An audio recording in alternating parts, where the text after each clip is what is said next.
अस्सलाम वालेकुम। मेरा नाम है ज़ीशान उस्मानी। हमारी चलो चलो की सीरीज़ चल रही है और आज की वीडियो बहुत ज़्यादा अहम है बिकॉज़ इसमें हम अमेरिका की बात करेंगे, वो मुल्क जिसमें शायद दुनिया का हर बंदा जाना चाहता है।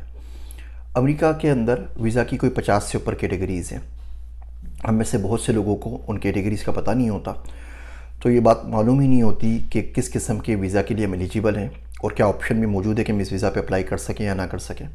यहाँ बहुत से लोग, उनकी कैटेगरी एग्जिस्ट करती है लेकिन वो किसी गलत कैटेगरी में अप्लाई कर देते हैं और उनका वीज़ा रिफ्यूज़ल हो जाता है। ये अमेरिकन बड़े चालाक हैं। आप गलत कैटेगरी में अप्लाई करेंगे, कभी भी आपको नहीं बताएंगे आप गलत कैटेगरी में अप्लाई कर रहे हैं। इनको एक $160 वीज़ा की फ़ीस मिल रही है, पूरा पाकिस्तान कर रहा है, पूरी दुनिया से लोग कर रहे हैं, करोड़ों अरबों रुपए इनके ऐसे ही जमा हो रहे होते हैं। तो कोई आपको गाइड नहीं करता। एजेंट्स होते हैं, उन्होंने भी 2-4 वीज़ा के नाम सुने हुए होते हैं और वो आपको तफसील से गाइड नहीं करते। आज की इस वीडियो में तकरीबन कोई 35-40 कैटेगरीज़ जो हैं उसके मुतालिक मैं आपको बताऊँगा। ये वो कैटेगरीज़ हैं जो पाकिस्तानी, इंडियंस, बंगाली, अफ़गानिस्तान के लोगों के लिए वैलिड हैं। इसके अलावा भी कुछ हैं, सिंगापुर के लिए अलग कैटेगरीज़ हैं, ऑस्ट्रेलिया के लिए अलग हैं, नाफ्टा के लिए अलग हैं, मेक्सिको के लिए अलग हैं। उसके ऊपर हम वीडियो पे बात नहीं करते बिकॉज यार बात है वो लोग मेरे ऑडियंस भी नहीं है, वो उर्दू हिंदी के अंदर वीडियो भी नहीं सुन रहे। तो अब हम बात करते हैं उन वीज़ा के लिए जहाँ पर पाकिस्तानी इंडियन आराम से अप्लाई कर सकते हैं। पहली जो कैटेगरी है वो है ए वीज़ा। जो ए वीज़ा होता है वो डिप्लोमेट्स के लिए होता है। तो सियासतदान हैं, आप सेनेट के मेंबर हैं, आप PML के हैं, PTI के हैं, जिस ग्रुप के भी हैं, अगर आप मुल्क के अंदर सूबाई असम्बली के अंदर हैं, यानी कि लोकसभा के अंदर हैं, या आप कौमी असम्बली के अंदर हैं, तो उस सूरत के अंदर आप सियासतदान हैं तो आप इस वीज़ा पे अप्लाई कर सकते हैं, जिसको हम ए कैटेगरी वीज़ा बोलते हैं। A2 वीज़ा जो होता है वो मिलिट्री पर्सनल के लिए होता है। आप आर्मी, एयरफोर्स, नेवी में और किसी ट्रेनिंग प्रोग्राम के ऊपर अमेरिका जाते हैं तो आपको A2 वीज़ा मिलेगा। B1 जो वीज़ा होता है वो टूरिज़म के लिए होता है। आप घूमने के लिए जाना चाहते हैं तो आप B1 के लिए अप्लाई कर दीजिए। B2 होता है बिज़नेस मीटिंग्स के लिए और मेडिकल के लिए। आपको मेडिकल में कोई ऑपरेशन करवाना है, कोई ऐसा इलाज करवाना है जो पाकिस्तान में अवेलेबल नहीं है, उसके लिए आप अमेरिका आना चाहते हैं, इंडिया में अवेलेबल नहीं है, तो आप B2 पे आएंगे। आप बिज़नेस मीटिंग के लिए, आप फ्रीलांसर्स हैं, आप अमेज़न की एजेंसी चलाते हैं, आपको कोई भी बिज़नेस डीलिंग करनी है तो B2 पे चले जाइए। इसमें देखिए 2-4 चीज़ों का ख्याल रखा करें। मैंने एक डिटेल वीडियो बनाई है कि अमेरिका का वीज़ा इंटरव्यू कैसे पास करें, उसका लिंक यहाँ पे मैं दे रहा हूँ। कुछ इंडिविजुअल कैटेगरीज़ पे मैंने वीडियोस बनाई है, NIW पे बनाई है, O1 के ऊपर बनाई है, अमेरिका में कंपनी खोलने के फ़ायदे क्या हैं, उन सब वीडियोज़ का लिंक यहाँ पे डिस्क्रिप्शन में दे रहा हूँ, तो डिटेल में आप वहाँ देख लीजिएगा। आपने कभी झूठ नहीं बोलना and do not volunteer any information. जो सवाल पूछा जाए उसका जवाब दे। वो आपसे एक सवाल पूछता है, आप पूरी कहानी सुनाना शुरू कर देते हैं, वो बंदा भी कंफ्यूज हो जाता है। और झूठ बिल्कुल भी नहीं बोलना। आप कॉन्फिडेंट हैं, आपकी इनकम स्ट्रीम है, 5-10-15 लाख रुपए भी आप कमाते हैं तो आपको आराम से B1 B2 वीज़ा मिल जाता है। कोई ज़रूरत नहीं है झूठ बोल के किसी से उधार लेके 2 करोड़ 3 करोड़ रुपये अकाउंट में दिखाने की। इतने पैसे जिसमें आप जाके चक्कर लगा के आ सकें, आपने उतने ही दिखाने हैं ना। आपने पूरा अमेरिका तो नहीं खरीदना जाके कि आप इतनी बड़ी बड़ी स्टेटमेंट्स लेकर आ जाते हैं और फिर से झूठ बोलते हैं, फेक स्टेटमेंट बनाते हैं। झूठ का कभी फ़ायदा नहीं होता। मैंने एक वीडियो बनाई भी थी कि सच पे बात करें, अपने शहद को पानी ना करें। वो चाहें तो आप देख लीजिए, उसको सारी कहानी समझ में आ जाएगी। बहरहाल, तो जो हमारे पास B2 वीज़ा होता है, B2 वीज़ा हमारे पास होता है मेडिकल के लिए। C वीज़ा जो होता है वो होता है ट्रांजिट के लिए। आप ट्रांजिट कर रहे हैं, आप किसी और मुल्क में जा रहे हैं, बीच में अमेरिका का स्टेप है, तो आप C वीज़ा ले लेते हैं। बहुत कम ही लोग इसके लिए अप्लाई करते हैं। D वीज़ा जो होता है, ये पूरी ABCD चल रही है। D वीज़ा होता है क्रू मेंबर्स के लिए। वो देखते हैं ना, बंदा गया और जहाज़ से भाग के गायब हो गया, वो सारे D वीज़ा वाले होते हैं। फिर हमारे पास G1 से G5 तक के वीज़ा होते हैं इंटरनेशनल ऑर्गेनाइजेशंस के लिए। आप वर्ल्ड बैंक में काम कर रहे हैं, आप यूनाइटेड नेशंस में काम कर रहे हैं, आप नाटो में काम कर रहे हैं, तो आपको ये G1 से G5 कैटेगरीज़ की वीज़ा मिल जाती है। 5 अलग अलग कैटेगरीज़ हैं। अच्छा, ये सबसे आसान तरीका अमेरिका आने का, अमेरिका को एक्सप्लोर करने का। अब अभी वर्ल्ड बैंक की वेबसाइट पे चले आइए, अबाउट पे क्लिक कीजिए, करियर पे कीजिए, आपको 4-5 प्रोग्राम मिल जाएंगे। वर्ल्ड बैंक इंटर्नशिप प्रोग्राम है, world bank junior fellowship program है, सीनियर फेलोशिप प्रोग्राम है। उस पर आप दुनिया में कहीं से भी अप्लाई करें, आपको सीधा ये G1 से G5 का कोई वीज़ा मिलेगा, आप वहाँ पर आके काम कर लें। इसी तरीके से यूनाइटेड नेशंस के अंदर है, इसी तरीके से नेटो के अंदर है, इसी तरीके से जो भी इंटरनेशनल लेवल की ऑर्गेनाइजेशंस है वहाँ पे आप कर सकते हैं। तो एक्सपीरियंस के लिए बड़ा अच्छा होता है। और यूनाइटेड नेशंस में तो मैंने बहुत सारे देखे पाकिस्तानीज आते हैं, वर्ल्ड में नहीं देखे। वर्ल्ड में इंडियंस बहुत आते हैं, पाकिस्तानी कोई भी ना अप्लाई करता है ना आता है, और ये वीज़ा उनके लिए खुला हुआ है। तो अगर आप फाइनेंस से रिलेटेड हैं, आपने CPA किया हुआ है, ACCA किया हुआ है, आपका बैंकिंग से कोई ना कोई ताल्लुक है, आप बैंकर हैं, तो ये वर्ल्ड बैंक की जो फेलोशिप्स हैं इनको आप ज़रूर एक्सप्लोर करें। आप यहाँ पे आराम से आ सकते हैं। अगला वीज़ा है J वीज़ा। मैं J1 वीज़ा के ऊपर आया था, मेरे बीवी बच्चे J2 वीज़ा के ऊपर आए थे। J1 वीज़ा होता है एक्सचेंज स्कॉलर्स का स्कॉलरशिप के ऊपर। फुल ब्राइट आपको मिलती है, आपको आइजनहॉवर फेलोशिप मिलती है, कोई और स्टेट फंडेड कोई भी प्रोग्राम होगा तो उसके लिए आपको J वीज़ा मिलता है। उसमें रिक्वायरमेंट ये होती है कि आपने 1 साल या 2 साल अपने मुल्क में वापस गुजारने होते हैं। तो अगर फुल ब्राइट पे आप अमेरिका पढ़ने आएंगे 2 साल के लिए, तो वापस आके 2 साल पाकिस्तान में गुजारने। वो अमेरिका से बाहर नहीं गुजारने, पाकिस्तान में गुजारने। ये नहीं आप अमेरिका से चले आए और दुबई चले आए और किसी और मुल्क में जाके सऊदी अरब में आके रह लें, तो 2 साल पूरे के पूरे काउंट होने। इसको मैं बड़ा भुगत चुका हूँ। मैंने ग्रीन कार्ड के अप्लाई किया, मेरे 6 दिन रह गए थे, मुझे वापस विड्रॉ करके वापस अप्लाई करना पड़ा वो टाइम पूरा करने के लिए। तो जे वीज़ा जो होता है वो एक्सचेंज स्कॉलर्स के लिए होता है, उस सूरत में जब स्टेट डिपार्टमेंट उसको फंड करे। फुल ब्राइट प्रोग्राम है हमारे पास से, आइजनहावर फेलोशिप का प्रोग्राम है, हमफ्री फेलो का प्रोग्राम है, IVLP का प्रोग्राम है, फल्टा का प्रोग्राम है। इन तमाम प्रोग्राम्स के ऊपर जे वीज़ा मिलता है। इन स्कॉलरशिप्स के लिए अप्लाई कर सकते हैं यूसेफ पाकिस्तान, usefpakistan.org पे चले आइए, तमाम डिटेल मिल जाएंगी इन स्कॉलरशिप्स की आपको। ये GRE के पैसे भी देते हैं, टोफल भी करवा देते हैं आपको, उसकी तैयारी भी करवा देते हैं। इतना कोई मुश्किल नहीं है, मुझे मिल सकता है तो आपको भी मिल सकता है। अगला वीज़ा हमारे पास है O1 या O वीज़ा। ये एक्स्ट्रा ऑर्डिनरी एबिलिटी का होता है, इसको आइंस्टाइन वीज़ा बोलते हैं। जब मैं 2014 में नॉर्थ कैरोलिना आया था तो मुझे O वीज़ा मिला था। ये वाहिद डुअल इंटेंट वीज़ा है, ये नॉन इमिग्रेंट वीज़ा होता है, लेकिन आप सुबह O1 के ऊपर आएँ और शाम को आप ग्रीन कार्ड अप्लाई कर सकते हैं, तो इसको आप कन्वर्ट कर सकते हैं इमिग्रेंट के अंदर। बाकी कोई वीज़ा आपको ये ऑप्शन नहीं देता सिवाय L1 के। तो O1 और L1 जो होते हैं ये डुअल इंटेंट वीज़ा कहलाते हैं। तो O1 एक्स्ट्रा ऑर्डिनरी होता है अगर आपने PhD किया हुआ है, आपके पास रिसर्च पेपर्स है, आपने कोई किताब लिखी हुई है, आपने कोई ब्लॉग लिखा हुआ है, आपने लोगों को पढ़ाया हुआ है, आपको कोई अवार्ड मिला है, आपके कोई इंटरव्यूज़ मीडिया के ऊपर आए, तो अब ये बड़े आराम से O वीज़ा ले सकते हैं। इसके अलावा ये एथलीट्स को भी मिलता है। तो हमें O1 मिलता है, जो हमारी फैमिलीज़ आती हैं उनको O3 मिलता है, लेकिन O2 वीज़ा जो होता है वो एथलीट्स के लिए होता है, एक्टर्स के लिए होता है, अदाकारों के लिए होता है, क्रिकेट प्रोफेशनल्स के लिए होता है। आप किसी भी गेम के अंदर खेलते हैं। मेरे साथ वो जो बच्ची है ना, जो वंडर वुमेन की हीरोइन थी, क्या नाम था उसका, गाल गडिट, उस बच्ची को मेरे साथ ये O1 वीज़ा मिला था। तो वो क्योंकि वो एक्टर थी, वो इसी के ऊपर आई थी, फ़लस्तीन से या किसी मिडल ईस्ट की किसी कंट्री से आई थी, तो मुझे उसको साथ में O1 वीज़ा मिला था। तो ये O1 वीज़ा बड़े काम का होता है। पाकिस्तान में हम सुनते हैं 5000 PhDs हैं और बेरोज़गार घूम रहे हैं, इंडिया में तो सारे PhDs हैं, जॉब नहीं मिल रही। तो भैया सीधा सीधा O1 वीज़ा के लिए अप्लाई क्यों नहीं करते? इसमें आपको जॉब चाहिए होती है। तो जॉब के लिए आपको क्या करना होता है, या तो आपको कोई जॉब दे दे, ऑफर दे दे, आप O1 वीज़ा कर लें, या सबसे अच्छा है वो मेरी कंपनी की वीडियो देखें, अमेरिका में कंपनी खोलें, अपनी LLC इस्टेब्लिश करें यहाँ पर, उस LLC से अपने आप को जॉब दें, O1 वीज़ा अप्लाई करें और यहाँ पर आ जाएँ। लेकिन बाकी रिक्वायरमेंट्स आपको मीट करनी है, आपके रिसर्च पेपर हो, खुसूसी तौर पे आपकी PhD हो या टर्मिनल डिग्री आपके पास हो, आपके पास JD हो, MBBS हो, तो उस सूरत में आप, अगर आप मतलब डॉक्टरी वाले पे नहीं काम कर रहे, USMLE नहीं दे रहे, आप हेल्थ मैनेजमेंट में आते हैं, कोई पढ़ने के लिए आते हैं, एज अ रिसर्चर आ सकते हैं, एपिडेमियोलॉजिस्ट आ सकते हैं, तो आप O1 वीज़ा के लिए अप्लाई करेंगे। अगला वीज़ा हमारे पास Q वीज़ा है। ये कल्चरल एक्सचेंज प्रोग्राम होते हैं जो गवर्नमेंट लेवल के ऊपर, वो नहीं सकाफ़ती ताइफे जा रहे होते हैं, और सारे के सारे इस Q प्रोग्राम के ऊपर होते हैं। आप अजीज़ मियाँ कव्वाल हैं, आप नुसरत फ़तेह अली खान हैं, या आजकल के जो भी लोग हैं, अगर आप किसी गवर्नमेंट ताइफे के साथ आ रहे हैं तो आपको ये Q वीज़ा मिलता है। अगला वीज़ा है L वीज़ा।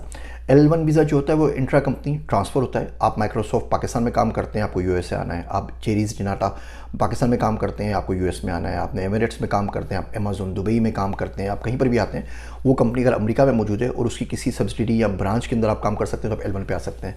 L1 का भी फ़ायदा ये है, आप L1 पर आते हैं, आपकी VB भी आ जाती है। L1 पे आपको वर्क ऑथराइजेशन ही चाहिए होती है, लेबर सर्टिफिकेशन आपकी L1 के अंदर इंक्लूडेड होती है, तो आपको EAD कार्ड मिल जाता है, आपको SSN मिल जाता है, तो आप भी काम कर सकते हैं, आपकी मिसेज भी काम कर सकती हैं, और आप L1 पे आएँ और आप ग्रीन कार्ड अप्लाई कर दीजिए, तो आपको उसके बाद वो LPR है वो भी मिल जाता है। ग्रीन कार्ड में अभी 2023 के अंदर कांग्रेस में एक लॉ पास होने जा रहा है, वो इंशाल्लाह कुछ महीनों में हो जाएगा।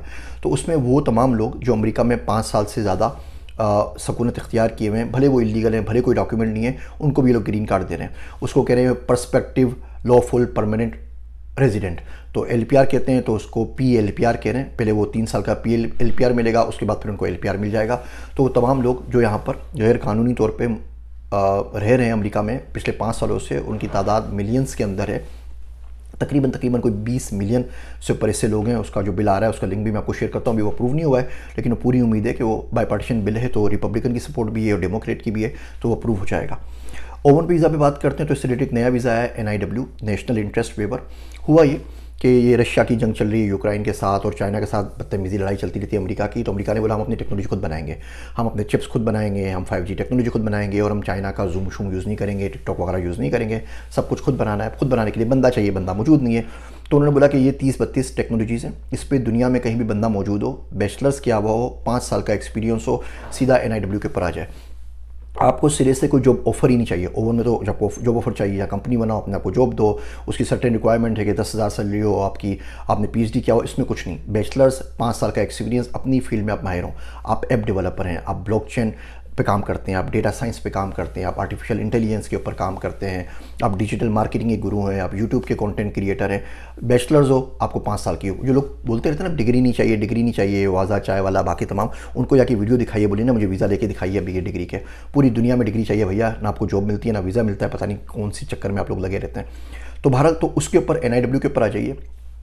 तकरीबन 35 से ऊपर बच्चे हैं जिनका ये NIW में अप्लाई करवा चुका हूँ, इसके थ्रू मेंटोका के थ्रू, जिस पे मैं बातचीत करता हूँ, और तकरीबन सबके अप्रूव हो चुके हैं। एक का रिजेक्ट हुआ है और उस अल्लाह के बंदे ने नकली फेक स्टेटमेंट लगवाई थी बैंक की, मैंने उसको मना भी किया था ऐसी हरकत नहीं करना, उस बाज नहीं आया, उसका रिजेक्ट हो गया।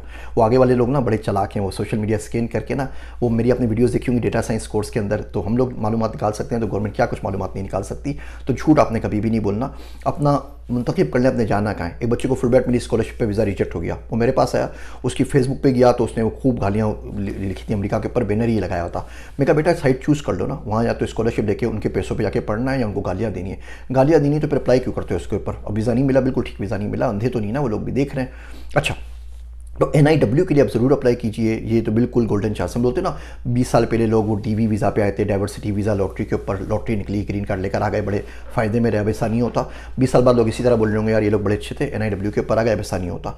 एक बच्ची थी इंटरनेशनल इस्लामिक यूनिवर्सिटी की, 2.2 GPA किया हुआ, उसको बोला भाई अप्लाई कर दे, कि नहीं बैचलर्स है, अच्छा GPA नहीं है। मैं कहा भाई अप्लाई तो करना।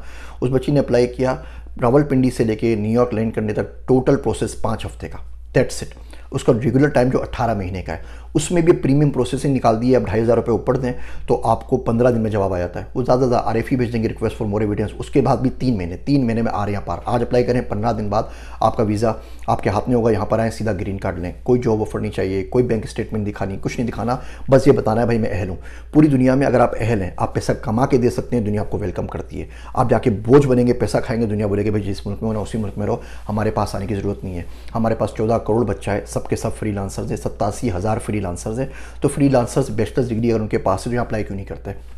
बैचलर्स डिग्री नहीं है, घर बैठे कर सकते हैं। मैंने वीडियो बनाई, घर बैठे इंटरमीडिएट करें, घर बैठे बैचलर्स करें, वो देख लीजिए। GED 3 हफ्ते की मार है, 3 हफ्ते में आप पूरी दुनिया में इंटरमीडिएट के इक्विवेलेंट हो जाते हैं, भले आपने KG पास नहीं की हुई हो। खैर डिस्कशन कहीं और निकल जाएगी, हम वापस आते हैं। तो ये O वीज़ा और NIW वीज़ा जो है, अगर आप अहल हैं किसी चीज़ से आप कर सकते हैं। अगला वीज़ा हमारे पास आई है मीडिया प्रोफेशनल्स के लिए। आप जियो में, आप अखबार में काम करते हैं, समा TV में, ARY में, तो आप आई वीज़ा के ऊपर आ सकते हैं, कॉन्फ्रेंस अटेंड कर सकते हैं। डॉन अखबार में लिखते हैं तो आई वीज़ा आप लोगों के लिए है। P वीज़ा है प्रोफेशनल आर्टिस्ट के लिए और एंटरटेनर के लिए। आप भांड हैं, आप स्टैंड अप कॉमेडियन है, आप एक्टिंग करते हैं, तो ये जो P वीज़ा है आप लोगों के लिए। R वीज़ा है रिलीजियस वर्कर्स के लिए। अभी वो सज्जाद रज़ा साहब मिले थे, वो मुर्शिद साहब के पास, मुझे वो R वीज़ा के ऊपर थे। मुफ्ती महबूब साहब मेरे दोस्त हैं, वो R वीज़ा के ऊपर आए। आप मौलवी साहब हैं, आप मदरसे में पढ़ाते हैं, आप किसी भी मस्जिद या रिलीजियस ऑर्गेनाइजेशन के साथ यहाँ मिल के काम कर सकते हैं, तो आपको R1 वीज़ा मिल जाएगा। आप तबलीग करने के लिए आ जाते हैं, आना चाहते हैं, तो भी आपको R वीज़ा मिल जाएगा। अगला वीज़ा है H1B, ये एम्प्लॉयमेंट बेस्ड वीज़ा है। ये मार्च से पहले फूक जाता है, दिसंबर में शुरू होता है, मार्च में ख़त्म हो जाता है। आपको एम्प्लॉयर जॉब ऑफर करता है, आप जॉब पर आते हैं, H1B आपको मिलता है, आपकी बीवी बच्चे आपके साथ सकते हैं, लेकिन आप उस एम्प्लॉयर के साथ नहीं हैं, उस एम्प्लॉयर ने आपको लात मार के निकाला, आपको वापस जाना पड़ेगा। फिर H1B से ग्रीन कार्ड का प्रोसेस बहुत लंबा है। इंडियंस के लिए इस वक्त H1B से ग्रीन कार्ड का जो वेटिंग टाइम है वो 93 ईयर्स का है, यानी उनकी 3 नस्लें गुजर जाएंगी ना तो उनको ग्रीन कार्ड मिलेगा। तो H1B के ऊपर अगेन पाकिस्तानी नहीं आते, गिनती के पाकिस्तानी नहीं आते, इंडियन बहुत सारे आते हैं और अब जहाज़ भर के वापस जा रहे हैं, बिकॉज उनको LPR नहीं मिल रहा। पाकिस्तान का जो वेट टाइम है वो ज़्यादा नहीं है, वो 4-5 साल का है। तो H1B के ऊपर आपको जॉब मिलती है। आप रिमोट जॉब सर्च करें, इंटरनेट पर सर्च करें, उसके ऊपर मजीद कभी वीडियो बना दूँगा डिटेल में कि आप पाकिस्तान में बैठ के, इंडिया में बैठ के अमेरिका में जॉब ले कैसे सकते हैं, कौन कौन से तरीके हैं। आप क्योंकि सस्ते हैं ना, लेबर कॉस्ट सस्ती है, तो आप तो बड़े आराम से कम्पीट कर सकते हैं, बहुत ज़्यादा कम्पिटिटिव है। पाकिस्तान में भूख है ना जो हम बेच रहे हैं, हम लोग सस्ते हैं, इंडिया में पैसा आ गया, इंडिया महंगा हो गया, चाइना में पैसा है, चाइना महंगा हो गया, हम लोग गरीब लोग हैं तो सस्ते में बिक रहे हैं, तो भूख इसको बेच रहे हैं, तो दुनिया आपको हायर करने के लिए तैयार बैठी हुई है, हमें सही तरीके से अप्लाई करना नहीं आता। तो बहरहाल तो H1B वीज़ा ये है, तो एम्प्लॉय बेस्ड वीज़ा इसके ऊपर आ सकते हैं। आसान तरीन वीज़ा में एक तो B1 B2 है, दूसरा F1 वीज़ा है। सीधा यहाँ पे भैया दाखिला ले लीजिए, बैचलर्स के लिए कम्युनिटी कॉलेज में दाखिला ले लीजिए। हज़ारों के तादाद में ना 10,000 कम्युनिटी कॉलेज मौजूद हैं, 5,000 से ऊपर यहाँ पे ना मेजर्स कराए जाते हैं। 3-4 हज़ार रुपये फ़ीस होती है सेमेस्टर की, पूरे साल की फ़ीस 7-8 हज़ार रुपये होती है इंटरनेशनल स्टूडेंट्स के लिए, यहाँ के लोगों के लिए और कम है। आप 2 साल का कम्युनिटी कॉलेज होता है, $20,000 है, आपको सिर्फ 10,000 दिखाने हैं। 10,000 भैया यहाँ पे ना 2 महीने में आप ऊबर चला के DoorDash के ऊपर बना लेते हैं, अगर आप मेहनती इंसान हैं तो साल भर की फ़ीस यहाँ 2-3 महीने में आप आराम से कमा लेंगे। स्टूडेंट में भी आपको अलाउ होता है कि आप 20 घंटे काम कर सकते हैं ऑन कैंपस, सेफ्टी के अंदर, पब्लिक सेफ्टी में, कैफेटेरिया में काम कर लें, लाइब्रेरी में काम कर लें, HR में काम कर लें, किसी डिपार्टमेंट में RA लग जाए, टीचिंग असिस्टेंट लग जाए, रिसर्च असिस्टेंट लग जाए, 1000 चीज़ें यहाँ पे आप कर सकते हैं। यहाँ पे आप आएँ तो सही ना, सारे सवाल पहले से ना पूछें। और उसके बाद तो आप F1 के ऊपर आ जाइए, आप मास्टर्स कर लीजिए। मास्टर्स कौन बोलता है आपको स्टैनफोर्ड MIT जाए, वहाँ दाखिला नहीं मिलेगा, 40,000 सेमेस्टर फीस होगी, आप कहाँ से अफोर्ड करेंगे। गवर्नमेंट कॉलेजेस में अप्लाई करें, state university of New York, state university of Illinois, state university of Florida, Miami में चली आइए, फ्लोरिडा स्टेट यूनिवर्सिटी में चली आइए। ये सस्ती यूनिवर्सिटीज़ हैं, 10-12 हज़ार रुपये साल की फीस होती है मास्टर्स की, एक साल में मास्टर्स निकल जाता है। तो ये आपको दिखाने, एक सेमेस्टर की फीस दिखानी, यहाँ पे आ जाना है अपने F1 के ऊपर। जब आप पढ़ लेंगे यहाँ से तो आपको 3 साल ये लोग अलाउ करते हैं OPT के ऊपर, ऑप्शनल प्रैक्टिकल ट्रेनिंग, आप काम कर सकते हैं। OPT के बाद आप H1 ले लें, ग्रीन कार्ड ले लें, NIW अप्लाई कर दें, O1 कर दें, 10,000 तरीके, सब कुछ वहाँ बैठ के सवाल पूछते रहेंगे तो भैया कुछ नहीं होगा। यहाँ पर तो है ना, हम लोग पाकिस्तान से निकलते डिजिटल नोमाद की बात करते हैं, कोलंबिया में जाएंगे, बहामास जाएंगे, पूछता हूँ कराची से कभी लाहौर गए हो, ऑनलाइन काम कर रहे हो ना, तो लाहौर में जाके रह लो, टोपी में जाके रह लो, खैबर पख्तूनख्वा चले जाओ, सबाबी चले जाओ, कोयटा चले जाओ, गिलगित बल्तिस्तान चले जाओ, स्कर्दू में जाके रह लो। घर से तो बाहर निकलो ना, घर से बाहर मोहल्ले तक आप गए नहीं है और आप चाहते हैं आपको अमेरिका का वीज़ा ट्रे में रख के कोई दे दे, इस तरीके से काम नहीं होता। अगला वीज़ा हमारे पास है M वीज़ा, वोकेशनल ट्रेनिंग के लिए, टेवटा के लिए 3 महीने का कोई कोर्स है, 4 महीने का कोर्स है। आपको कैलीग्राफी सीखनी है, आपको मुजस्समा साजी सीखनी है, आपको पेंटिंग सीखनी है, आपको स्केच सीखने हैं। छोटे छोटे MIT के प्रोग्राम होता है, फ्यूचर एक होता है, अभी डार्पर यूनिवर्सिटी का प्रोग्राम हो रहा है। इन तमाम यूनिवर्सिटीज़ के लिए जो वोकेशनल प्रोग्राम होते हैं उसके लिए M वीज़ा है, M वीज़ा के लिए अप्लाई कर दीजिए। फिर हमारे पास वीज़ा इसके लिए होता है H2O वीज़ा है, H2O नहीं सॉरी, H2O तो वाटर है, H2A वीज़ा है। H2A वीज़ा है टेम्पररी एग्रीकल्चरल वर्कर के लिए। तो अभी सोए की फसल चल रही है, आपको मेहरबाना बोना आता है, आपको कपास बोनी आती है, आपको गन्ने के खेत में काम करना आता है, आपको तरबूज लगाना आता है, आप इसके ऊपर अप्लाई कर सकते हैं। एग्रीकल्चर फार्म लैंड में वाइमिंग में चले आएँ, 500-500 रुपये के अंदर एक एकड़ ज़मीन बिक रही है। यहाँ वेस्टर्न न्यूयॉर्क के अंदर 70-70, 80-80 एकड़ ज़मीन मिल रही है 20-30 हज़ार डॉलर के अंदर। तो उसके लिए 12-12 लाख डॉलर की गवर्नमेंट ग्रांट देती है कि ट्रैक्टर ले लो, खाद लो, बीज ले लो, कम से कम ये उगाओ तो सही ना। ये बंदे काम करने वाले हैं, जब अमीर हो जाते हैं ना तो छोटे काम नहीं करते। पूरे मिडिल ईस्ट में सारी की सारी जो जॉब हैं, जो रोड साफ़ कर रहे हैं, जो रोड बना रहे हैं, जो सफाई कर रहे हैं, इवन हरम के अंदर भी कौन से सऊदी मिलते हैं, उन्हें सबाब वबाब से कोई नहीं होता, बोलते हैं पाकिस्तानी बंगाली आए, इंडियन आए, सफाई करते रहें। अमेरिका में ऐसे सारा का सारा मैक्सिकन यहाँ पे भरा हुआ है सारे काम करने के लिए, रोड साफ़ करने के लिए, घास काटने के लिए। एग्रीकल्चर में कोई नहीं आ रहा, एग्रीकल्चर में पाकिस्तानी भरे पड़े हैं। तो भैया आप H2A वीज़ा के ऊपर आ जाइए। H2B वीज़ा है अनस्किल्ड वर्कर के लिए, आप ट्रक ड्राइवर हैं, खैर उसके लिए तो E7 भी आ गया है, लेकिन आप ट्रक ड्राइवर हैं, आप प्लम्बर हैं, आप इलेक्ट्रिशियन हैं, आप कुछ नहीं कर सकते। आप बोले जी मैं रोड़ा उठा सकता हूँ, मैं डामर बिछा सकता हूँ रोड के ऊपर, तो आप H2B के अंदर आ सकते हैं। H3 वीज़ा होता है ट्रेनिंग के लिए, कोई स्पेशलाइज ट्रेनिंग है आपसे उसके लिए करना के लिए आना चाहते हैं, 3 महीने 6 महीने साल के लिए आप इस पर आ सकते हैं। E2 वीज़ा बड़ा इंटरेस्टिंग है और ये इंडियंस के लिए अवेलेबल नहीं है। अफगानिस्तान का मुझे नहीं पता, लेकिन इंडियंस के लिए अवेलेबल नहीं है। और पाकिस्तान की ट्रीटी साइन है। आप बोलते हैं जी आप कोई बिज़नेस कर रहे हैं, उसमें आपका एक्सपीरियंस है, आपका प्रिंटिंग प्रेस है, आपकी पान की शॉप है, आप छालिया बेचते हैं, आप मोबाइल शॉप है आपकी, आप गैस स्टेशन पेट्रोल पंप चलाते हैं, आप रेस्टोरेंट चलाते हैं, आपको 50,000 रुपये दिखाने देने, किसी को नहीं दिखाने के 50,000 डॉलर आपके पास है। आप बोले 50,000 रुपये लेके मैं अमेरिका आ जाऊँगा और ये बिज़नेस करूँगा। आप बिज़नेस प्लान जमा कराएं, पूरी फैमिली को E2 वीज़ा मिल जाएगा। ये ग्रीन कार्ड पे कन्वर्ट नहीं होता, लेकिन आप यहाँ पे आ सकते हैं, बच्चे पैदा कर सकते हैं, बच्चे पाल सकते हैं, स्कूल भेज सकते हैं फ्री के अंदर, हेल्थ केयर ले सकते हैं, यहाँ पे बिज़नेस कर सकते हैं, पैसा कमा सकते हैं। पैसे कमा के जिस दिन आपके पास 8 लाख हो जाएँ, आप EB3 इन्वेस्टर वीज़ा के लिए अप्लाई कर दीजिए, पूरी फैमिली को आपको पासपोर्ट मिल जाएगा, ग्रीन कार्ड मिल जाएगा। यहाँ पहुँचे तो सही ना, पाकिस्तान में कौन से आप मतलब चांद और तीर तारे तोड़कर लेकर आ रहे हैं, तो यहाँ पर आके कोई काम कर लीजिए E2 के ऊपर। E2 में बहुत से लोग आए और यकीन करें कुछ नहीं होता, लीज साइन करनी होती है, काम करना होता है, 5,000 का भी खर्चा नहीं है आपका, आपकी पूरी फैमिली ना 4 बंदे 5 बंदे 6 बंदे सारे के सारे आते हैं। इससे सस्ता वीज़ा आपको कोई नहीं मिलेगा, ये तो कभी कभी B1 से भी सस्ता पड़ता है। अगला वीज़ा है U वीज़ा। अगर आप क्रिमिनल एक्टिविटी का शिकार हैं, आपको किसी ने टारगेट किलिंग में गोली मार दी है, आपके बहन भाई को मार दिया है ख़ानदानी दुश्मनी के ऊपर, स्मगलिंग के चक्कर में पकड़ लिया है, आपको गवर्नमेंट तंग कर रही है, कुछ कर रही है, आप U वीज़ा के लिए ऊपर आ सकते हैं। T वीज़ा पे आप आ सकते हैं ह्यूमन ट्रैफिकिंग के ऊपर। आपको किसी ने लेके बेच दिया, आपको डर है कोई लेके आपको बेच देगा, आपकी ज़बरदस्ती शादी करा देगा, कुछ कर देगा, ह्यूमन ट्रैफिकिंग के अंदर T वीज़ा पे आ सकते हैं। V वीज़ा है नॉन इमिग्रेंट वीज़ा, जो LPR के स्पाउसेस को मिलता है। अगर मैं ग्रीन कार्ड के ऊपर हूँ, मैं पाकिस्तान में आके शादी कर लेता हूँ, कुछ करता हूँ, उनको फैमिली को बुलाना चाहता हूँ, तो मैं V वीज़ा के ऊपर बुला सकता हूँ। K3 वीज़ा है स्पाउस के लिए, आप सिटीज़न हैं यहाँ के, आप शादी कर लेते हैं तो K3 वीज़ा होता है। K1 वीज़ा होता है फियांसे के लिए, आप US सिटीज़न हैं, पाकिस्तान जाके इंडिया जाके किसी से मंगनी कर लेते हैं तो आप उसको K1 के ऊपर ला सकते हैं। IR3 और IR4 IH4 अडोप्शन का वीज़ा है। आप यूएस सिटीज़न हैं, आप जाके पाकिस्तान में कोई बच्चा बच्ची अडोप्ट कर लेते हैं, आप सीरिया से अडोप्ट कर लेते हैं, तुर्की से अडोप्ट कर लेते हैं, तो ये 4 कैटेगरीज़ हैं। IR4 कहलाती है, IR3 कहलाती है, IH4 कहलाती है, IH1 है या 3 है, 4 कैटेगरीज के वीज़ा अप्लाई कर सकते हैं।